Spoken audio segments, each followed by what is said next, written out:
ఈ రాష్ట్రంలో బీజేపీ అధికారంలో ఉంది. బీజేపీ అంటే బాబు, జగన్, పవన్.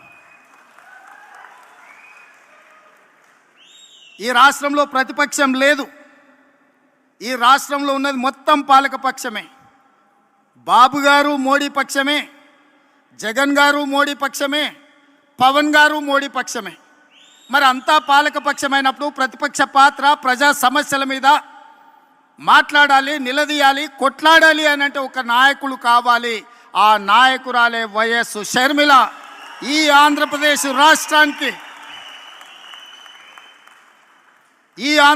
రాష్ట్రానికి ప్రజల పక్షాన, బడుగు బలైన దళిత గిరిజన మైనారిటీ మహిళల పక్షాన నిలబడి కొట్లాడేది, నిలబడి మాట్లాడేది, ఢిల్లీతో నిలబడి కలబడేది వైఎస్ షర్మిల.